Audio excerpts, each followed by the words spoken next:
Good afternoon and welcome back to episode 2 of the ZL1 rebuild project. Today we are going to try to get a little idea of what needs to be fixed. We're going to go through the car, start removing the interior, get the battery tested, see if we need to replace that. Kind of just get a general overview of what the scope and the timeline could look like for this project. Yeah, so I think we'll start by taking the battery to AutoZone, getting it tested, see if that's good to use. And then we'll move on to the seats, get them out of the car, and ultimately just keep taking things out until we get the carpet out, which will allow us to see all the wires in the floorboards, all the connectors, various wiring harnesses. We'll check those, make sure they're not corroded. And yeah, that'll just give us a really good idea of what needs to be done on this car.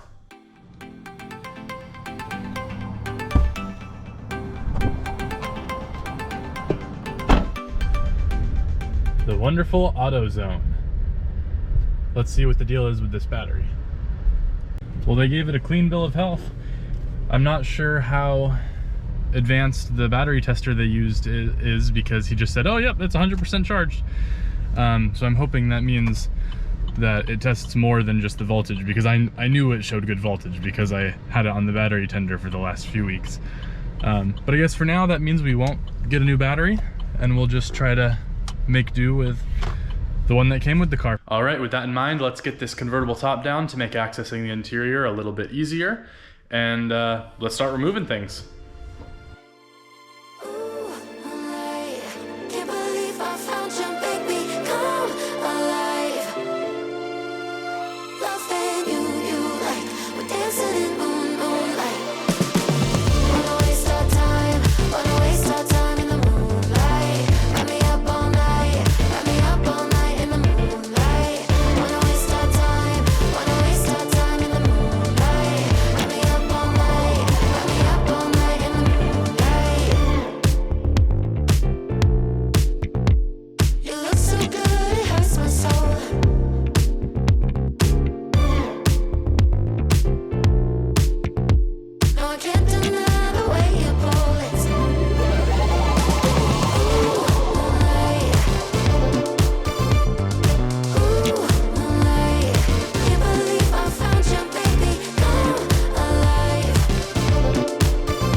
All right, we got most of the trunk torn down, exposed all that wiring and modules, and we also got the rear seat out back here.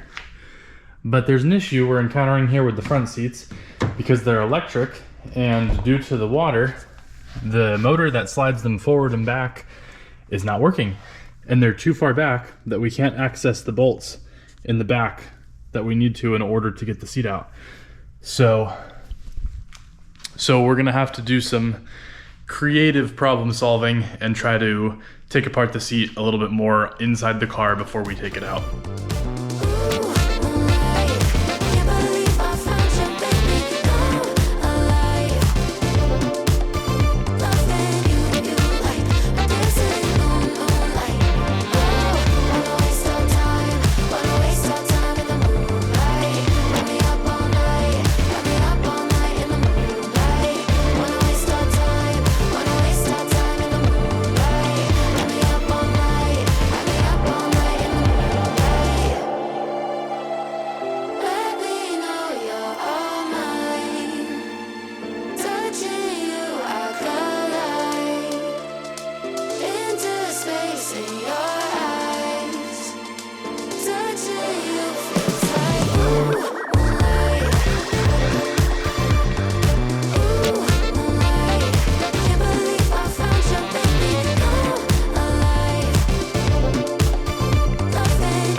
All right, this is super exciting. We're gonna get our first look at what this connector looks like after it was submerged in the floodwater. Now this is important because it's probably fairly representative of all the other plugs, wiring harnesses in the car that were submerged in the water. It's gonna give us a good idea of what to expect with the other harnesses. So let's take a look and see what's up. I don't know, can you guys see that in there? Let me shine a light. Oh, it actually looks surprisingly clean. I'm not seeing any corrosion. The metal's nice and shiny. And then also I'm noticing, see how on this connector there's a clear outline of where the rubber seals prevented the muddy water from getting? I think that's a good sign because it means, at least in this instance, the weatherproofing was doing its job. And so hopefully that means maybe water didn't even get in here. Actually, yeah, I'm noticing there isn't any mud deposits inside the connector, whereas on the outside of the connector, look at all that dirt. So I think maybe water didn't even get into this one. Now, maybe it got in through the back here, like through these wires and into the back of the connector. So we'll still have to check that, but this is a really good sign.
All right, just got the driver's seat out. Let's take a look at this connector also. And it looks pretty similar. I'm not seeing any corrosion in there, and I'm not seeing any mud. So that's a really good sign. Theoretically, those wires should be good. Now I'm gonna try to start taking apart the center console.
All right, we're getting our first look of what the bottom of this car looks like. So far, I'm optimistic because it doesn't look like there's a lot of modules or anything. I mean, there's definitely a strand of wires here going to the back of the car, and then there's a strand of wires here going to the back of the car. And there are a few connectors like here and here and here that we'll have to check the terminals to make sure there's no corrosion. But as far as replacing modules, it doesn't look like there's a lot here in the interior, which is a good thing. I'll bring you over to the other side of the car. The passenger side's even more empty. There's nothing over here. Just this big red wire, which I think goes to the positive terminal on the battery. And then this, I'm not sure what this is. That might need to be replaced. And then same type of connector. And then again, same type of connector here. Yeah, we'll just have to check all the connectors. I think I might see at some point if I can power wash this out because it's just so dirty and dusty. But yeah, that's what the ZL1 looks like with no interior. Before we wrap up this video, I wanted to check another connector also, because these ones for the seats are pretty well sealed. I think they have a lot of rubber or big rubber gaskets on them that waterproofed them. But ones like this, I'm really curious about. So let's go ahead and take it off and see. Is there any corrosion in there? I don't know, it's really hard to tell. Let's see. Can you guys see back there if I put the camera? Let's see, if I put the camera back here, can you guys see? Oh, you need a light. Let me go get a light, hang on.